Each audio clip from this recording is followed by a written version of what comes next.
নমস্কার বন্ধুরা, আশা করছি সবাই ভালো আছো। তো মোটামুটি আমার ব্যাকপ্যাকিং সমস্ত কিছু রেডি হয়ে গেছে। এবার আমি বেরোবো। তো তোমাদের যে জায়গায় নিয়ে যাব, তো অনেকগুলো সাইট সিন আমরা কভার করব, অনেক লোকেশানে আমরা যাব। তো তোমাদের সমস্ত কিছু পার্ট বাই পার্ট আমি দেখাবো। আমরা কোথায় যাচ্ছি, কি করছি, কি খাচ্ছি, ইভেন কোথায় স্টে করছি, ইভেন কী আমরা ঘুরছি, সমস্ত কিছু তথ্য কিন্তু তোমরা এই ভিডিওর মাধ্যমে পাবে। তো প্রথমে আমরা কিন্তু যাব, ফার্স্ট হলো ঘাটশিলা। তো ঘাটশিলার আমরা একটা ড্যাম আমরা কভার করব, দেন ওখান থেকে বেরিয়ে আমরা অন্য সাইডে চলে যাব। তো সমস্ত কিন্তু তোমাদের ভিডিও দেখাবো। তো কোথায় গেলাম, কি করলাম, ইভেন যে জায়গা স্পটগুলো তোমরা কীভাবে আসবে বা কীভাবে যাবে, সমস্ত কিন্তু এই ভিডিওর মাধ্যমে কিন্তু তথ্যগুলো তোমাদের শেয়ার করব। তো সঙ্গে থেকো, পুরো ভিডিওটা দেখো তোমরা। তো বন্ধুরা, ফাইনালি আমরা যাত্রা শুরু করলাম। তো এখন ঘড়ির কাঁটায় প্রায় 11:15 বেজে গেছে। তো আমাদের সাথে আমার একটা বন্ধু এখনও মিট আপ করা বাকি আছে। তো আমরা সবে ব্যান্ডেল থেকে বেরোলাম। তো আমরা ডানকুনিতে মিট আপ করবো, ওখানে আমাদের একটা বন্ধু ওয়েট করছে। তো দেন ওখান থেকে আমরা বাকি পথে এগোবো। চলো তাহলে দেখা হচ্ছে। তো এখন মোটামুটি আমরা এখন চলে এসেছি মুম্বাই রোডে। এই যে দেখতে পাচ্ছ, অলরেডি একটা সাইডে আমরা লেনে দাঁড়িয়েছি। তো অলরেডি গাড়ি অনেক কষ্ট যাচ্ছে। তো আমরা এখন ওয়েট করবো আমাদের বন্ধুর আসার জন্য। আমার যে প্লেন পার্টনার, তার সাথে তোমাদের আলাপ করিতে হবে। এই হলো সুমন, তোমরা আগের ব্লগেও একে দেখেছো। তো সবসময় আমার ক্রাইম পার্টনার বলতে পারো বা আপনার মিত্র বলতে পারো, সে সবসময় আমার সাথেই থাকে। তো আমরা যাচ্ছি, আরও দুজন আসছে, রোহিত, মনীষা। আরেকটা পার্টনার অলরেডি চলে এসছে, অলরেডি এরা লেট করেছে। এই যে মারাত্মক ল্যাপ করে দিল। তো কখন বলেছিলাম আসার কথা, আর আমাদের কত না না আমাদের আমাদের কত আগে আসার কথা ছিল। বাড়ি থেকে বেরোনোর আধা ঘন্টা আগে ফোন করেছিলাম। আমরা ভেবেছিলাম তোমরা আগে আসবে, রানিং বাইক নিয়ে ঢুকেছি এখানে, তখন তোমরা ওখানে বসে আছো। মারাত্মক ল্যাপ, মারাত্মক, সত্যি সত্যি। তো পুরো এতটা রাস্তা 500 কিলোমিটার আছে। তো অলরেডি সে লেট। তো জানবো না, মানে আমাদের পুরো রাস্তায় যদি লেট হয় তাহলে পুরো এই দুটো হচ্ছে মাত্র ল্যাপ করে। তো অলরেডি ঘড়িতে বাজে কিন্তু প্রায় 1:05 চলে এসছে। এবার আমরা এখান থেকে স্টার্ট করবো। নেক্সট স্টপ সোজা কোলাঘাট। তারা এখন আধা ঘন্টা দাঁড় করিয়ে দিল এখানে। ঠিক আছে, চলো দেখা হচ্ছে আবার কোলাঘাটে। তো অলরেডি এখন ঘুরতে বাজে 1টা বেজে গেছে। তো আমরা এখন রওনা দিলাম। প্রায় একটা দেরি হয়ে গেল আমাদের, লেট হয়ে যেতে পারে। যাই হোক, আমাদের যে আরেক পার্টনার ছিল তাদের একটু আসতে দেরি হয়ে গেছে, সেগুলো সবাই লেট হয়ে গেল।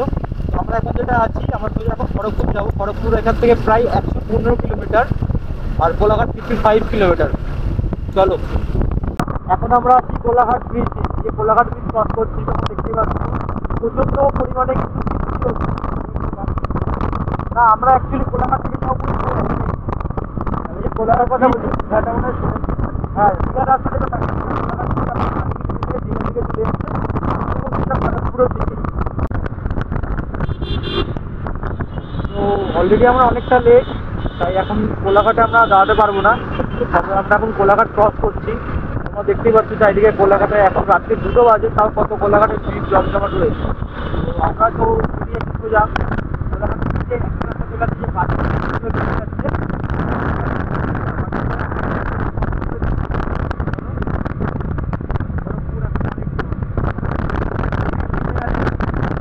তো বন্ধুরা, বাড়ি থেকে প্রায় 150 কিলোমিটার দূরে আমরা একটা স্টপেজ দিলাম। প্রায় অনেকটা ট্রেনে এসেছি। এখন ঘড়িতে বাজে হচ্ছে তোমার ঠিক 2:30। তো অনেকটা দূর আমরা এগিয়ে চলে এসেছি। প্রায় খড়গপুর থেকে আর 30 কিলোমিটার ডিস্টেন্স, মোটামুটি আর খড়গপুর থেকে আমাদের 30 কিলোমিটার বাকি আছে। তো এই টাইমে একটা ব্রেক দিয়েছি ছোট্ট করে একটা রিফ্রেশমেন্টের জন্য। এরপরে আমরা যাবো আবার খড়গপুর হয়ে ঘাটশিলা। আমার ফার্স্ট টাইম বাইকে করে ফার্স্ট টাইম এত দূরে যাবি? এর কোনোদিনও যাইনি। 105-10 কোনোদিনও গাড়িতে উঠিনি আমি। এতক্ষণ ধরে বাইকে যে পেছনে বসে কমফর্ট লাগছে, এনজয় হচ্ছে? কোনো প্রবলেম হচ্ছে, যদি একটু মুটকি হতাম খুব সমস্যা। ঠিক আছে, মোটামুটি আমরা এবার এখান থেকে বেরোবো। তো প্রথমে আমরা ঘাটশিলা যাবো। ঘাটশিলা একটা সাইড সিন আমরা দেখবো। ঘাটশিলা কিছু সাইড সিন আমরা দেখার পরে দেন আমরা ওখান থেকে আরো অন্য জায়গায় এগোবো। তো চলো, দেখা হচ্ছে আবার নেক্সট স্টপেজ।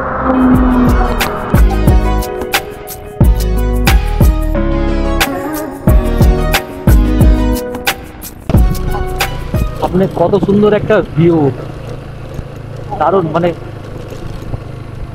পাহাড়ের উপরে কত সুন্দর সারি সারি গাছ, পাহাড়ের উপরে কত সুন্দর সারি সারি গাছ, মানে এই ঠিক ওই দার্জিলিং এর পাইন ফরেস্টের মতো। যতটা ওভারফ্লো হয়েছে অনেকটা, এই যে দূরে পাহাড় আছে, মানে যে ড্যামটা আছে ড্যামের পাশে যে পাহাড় দেখা যাচ্ছে, তো অনেকটা ওভারফ্লোয়ের কারণে ড্যামটা ভেঙে গেছে। কিন্তু আমরা অনেকটা দূর ট্রাভেল করে এসছি, এখন ঘড়িতে তোমার বাজে হচ্ছে সকাল 6টা। তো অনেকটাক্ষণ কিন্তু আমরা ট্রাভেল করে এসেছি, অনেকটা দূর টানা একটানা বাইক চালিয়েছি, ইভেন বাইকটাকেও আমরা রেস্ট দিইনি, নিজের শরীরেরও রেস্ট দিইনি। তো দেখতেই পাচ্ছ বর্ষাকালে আমার বাইকের কি অবস্থা হয়েছে। তো যাই হোক, বাইক নিয়ে অনেকটা দূর আমরা চলে এসেছি, পুরো প্রায় অনেকটা আমাদের দূর অবধি কিন্তু এগোতে হবে। ও জায়গাটা, লোকেশনটা তার কত সুন্দর।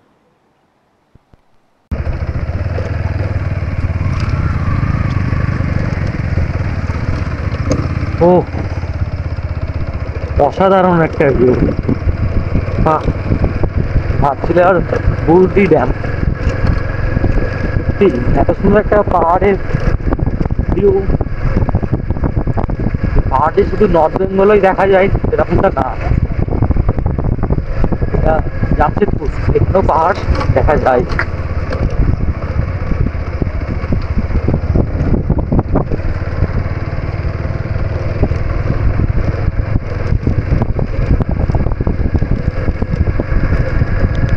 একটা ভিউ, এই ঘাটশিলার মানে ভিউ অসাধারণ একটা, মানে ওই যে পাহাড় দূরে দেখা যাচ্ছে, তো পাহাড়ের উপরে কত সুন্দর কুয়াশা, মানে একটা অপরূপ দৃশ্য সত্যি। মানে প্রকৃতি, নেচার, মানে পৃথিবী কত সুন্দর, আমরা না বেরোলে সেটা দেখতে পারবো না বা অনুভব করতে পারবো না।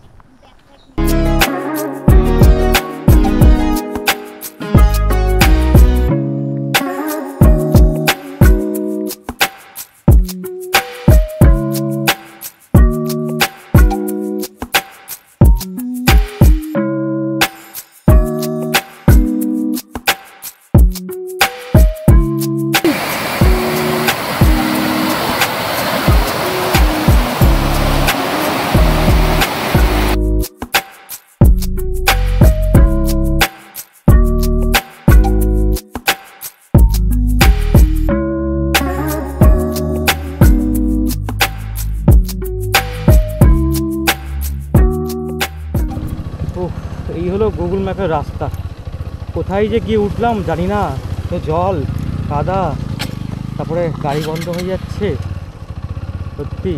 তো বন্ধুরা, গুগল ম্যাপের ভরসা যারা করবে তারা এরকম ফাঁসবে ঠিকই, যেমন এখন আমরা গুগল ম্যাপের ভরসায় যাই না কোথায় যাচ্ছি, কত দূরে যাচ্ছি, চলেই যাচ্ছি, রাস্তা শেষ হচ্ছে না, দেখি আলটিমেট কোথায় গিয়ে পৌঁছাই।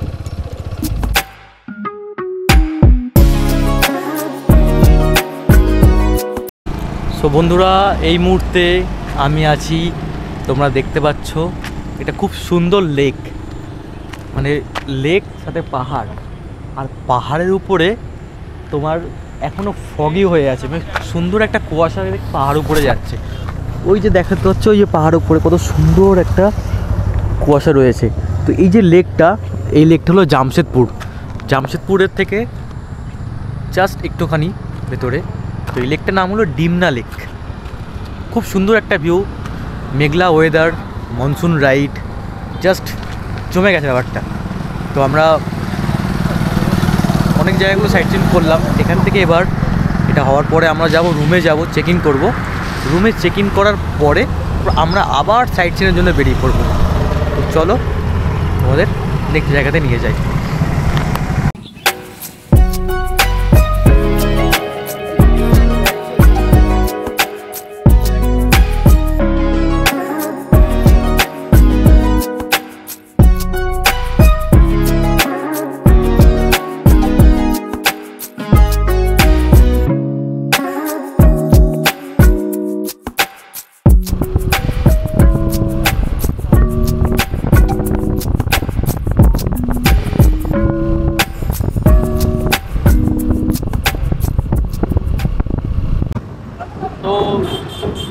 ফাইনালি একটা খাবার দোকান আমরা পেলাম অনেক খোঁজাখুঁজির পরে।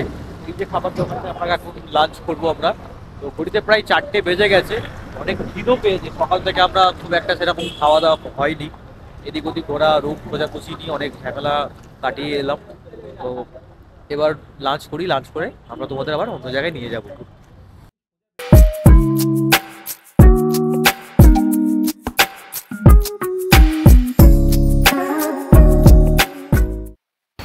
আর এখন আমরা ঢুকবো হচ্ছে ডলমা ওয়াইল্ড লাইফ সেঞ্চুরি। এই যে দেখতেই পাচ্ছ সামনে বড় একটা গেট। তো চলো একদম ডাইরেক্ট ভেতরে প্রবেশ করে পড়ি। তো আমরা কিন্তু একদম ডলমা যে ওয়াইল্ড লাইফ সেঞ্চুরিটা আছে আমরা তার মধ্যে ঢুকে গেছি। আর এই যে দেখতে পাচ্ছ সামনে বোটটা, হাতি, আর এই যে বড় সুন্দর গেট, এ কিন্তু বেশ সুন্দর সাজিয়েছে গেটটাকে। চল দেখি সরব সামনের দিকে। ডান দিকে একটা হাতির মুখ দেওয়া রয়েছে, আবার বাঁ দিকেও আর একটা হাতির মুখ দেওয়া রয়েছে। আর ওই যে সামনে দেখতে পাচ্ছ হরিণের ছবি দেওয়া রয়েছে। আশা করি হরিণও আমরা দেখতে পাবো যদি ঢুকতে পারি ভেতরে পুরোটা। তো চলো আসো, তোমরাও আসো আস্তে আস্তে। তো ডলমার মধ্যেই কিন্তু সব রকমের জমি টমি সব রয়েছে। তো বিকেলবেলা যারা চাষিরা আছে বা তাদের ঘরের যারা মা বোনেরা আছে সব চাষবাস করে এখন নিজের নিজের ঘরে ফিরছেন, এই দেখতেই পাচ্ছ। তো গ্রামের পরিবেশে আসলে তোমরা এগুলো মানে ন্যাচারালি এগুলো দেখাই যায়, কিন্তু এগুলো কিন্তু তোমার শহরের মানুষের কাছে মানে একটা কি দুষ্প্রাপ্য জিনিস। এই যে খোলা উন্মুক্ত হাওয়া, একদম প্রাণ ভরে নিঃশ্বাস, এগুলো কিন্তু খারাপ লাগে কোথায় বর্ষাকালে যখন বাঁধ ভেঙে বা তোমার ড্যাম উপচে যখন জল ঢুকে পড়ে এই চাষের জমিগুলোতে, তখন কিন্তু খুব মানে এদের এই যে এত যে খাটনি সব বেকার চলে যায়। এগুলোই হচ্ছে কষ্ট করার কিচ্ছু না। তো এগুলো তো দেখাচ্ছে বোর্ডে যে একদম ভাল্লুক, হরিণ, জিরাফ, মানে জিরাফটা একটু বেশি বলে ফেললাম, ময়ূর। তো দেখা যাক এগুলো আদৌ আছে কিনা ভেতরে। বাট জায়গাটা কিন্তু বেশ নিরিবিলি, বেশ শান্ত শান্ত পরিবেশ। মানে নেচার যে কি জিনিস, মানে নেচার লাভার যারা না, যারা প্রকৃতিকে ভালোবাসে, প্রকৃতির মাঝে ঝর্ণা, বৃষ্টি, সমুদ্র এইসব, তো তাদের জন্য কিন্তু মানে যারা কলকাতায় থাকো বাঙালি, তাদের জন্য এটা খুব সুন্দর একটা জায়গা। এই রাঁচি খুব বেশিও দূরত্বে নয়। তো আমি ওই জন্য বলবো যখনই সুযোগ পাবে একবার এসে চেষ্টা করো এই ডলমা এসে ঘুরে যাওয়ার। ফাইনালি আমরা এসে গেছি ডলমা ওয়াইল্ড লাইফ সেঞ্চুরির একদম মেন গেটে, যেটা হচ্ছে একদম পাহাড় জঙ্গলের মাঝখানে। এবার এদের সাথে গিয়ে কথা বলতে হবে যে এরা আদৌ আমাদের ভেতরে ঢুকতে দেবে কিনা। তো চলো দেখি, আর তারপর জানাবো তোমাদের। ডলমা ওয়াইল্ড লাইফের যে জঙ্গলের ভেতর মেন যে গেটটা, ওই গেটটা দিয়ে ঢুকতেই তোমরা বাঁদিকে দেখতে পাবে হচ্ছে একটা হাতি। একদম ঢোকার সাথে সাথেই একদম দর্শন হয়ে গেল গজানন্দের সাথে। এ কি খেলা, ও খেলা করছে। বাট ব্যাপারটা কিন্তু বেশ মজার। কিন্তু একা কেন, আর নেই কেউ, আশা করছি আরও ভেতরে হয়তো আছে। ও পা শিকলে বাঁধা আছে বলে বেশি নড়াচড়া করতে পারছে না। এগুলোই খুব বাজে লাগে ভাই। এরা এত সুন্দর এত বড় জঙ্গল থাকতে যদি এই সব জায়গায় বাধা থাকে, যেখানে মনীষা ছাড়াও ঘুরে বেড়াচ্ছে পুরো খোলামেলাভাবে, সেখানে এদের কি দোষ? এই ওয়াইল্ড লাইফ সেঞ্চুরিতে কিন্তু তোমাদের টাইমিংটা আমি এবার একটু বলে দিই, যে এখানে কিন্তু প্রত্যেক দিন সকাল 6টা থেকে বিকেল 4টে অবধি খোলা থাকে এটা। আর এখানে কোনো রকম দুচাকা বলো বা পায়ে হেঁটে কোনো রকম এই জঙ্গলে তোমরা ভেতরে যেতে পারবে না। তার জন্য এখানে আলাদা গাড়ির ব্যবস্থা আছে। ওই দেখতে পাচ্ছ 2800 টাকা প্রতি 10 জন, মানে পার হেড 280 টাকা করে। তো আমরা আজকে একটু লেট করে ফেলেছি বলে আমরা দেখতে পারলাম না। তো চেষ্টা করব কালকে সকালে যদি আসি, তাহলে কালকে সকালে এখান থেকে ভিজিট করে আমরা রাঁচির পাটরা টু ভ্যালির দিকে চলে যাব। এই যে আমাদের হোটেলটা, যে হোটেলটা আমরা নিয়েছি, ধরো তোমাদের রুমটা দেখিয়ে দিই। একটা রুম, বিশাল বড় একটা বেড, আর এই যে টিভি লাগানো আছে, টিভি চলছে, সাথে তোমার একটা এরকম সুন্দর একটা মিরর পেয়ে যাচ্ছ। এইদিকে লাইট গুলো জ্বালিয়ে দিই। ওয়াশরুমটা দেখে দিই তোমাদেরকে। ওয়াশরুমটাও অনেকটা বড়, আর neat and clean, with geyser সমস্ত কিছু রয়েছে। আর সব থেকে ভালো জিনিস এই ভিউটা তোমাদের দিনের বেলা দেখাতে পারবো। অ্যাকচুয়ালি এই জানলাটা খুললেই বেশ পাহাড়ের একটা ভিউ দেখা যায়, খুব সুন্দর একটা। তো মোটামুটি আজকের জার্নি আমাদের কমপ্লিট। তো আজকে সমস্ত জায়গায় ঘোরা হয়ে গেছে। তো এই যে হোটেলটা দেখছো, এটা হলো হোটেল শ্রীকৃষ্ণা হোটেল। এই হোটেলটা আমরা স্টে করেছি। আজকে মোটামুটি সব জায়গায় ঘোরা কমপ্লিট হয়ে গেল। তো আপাতত এই চ্যানেলের প্রথম টপিক আজকে এখানেই শেষ হচ্ছে। সঙ্গে থেকো নেক্সট টপিকের জন্য।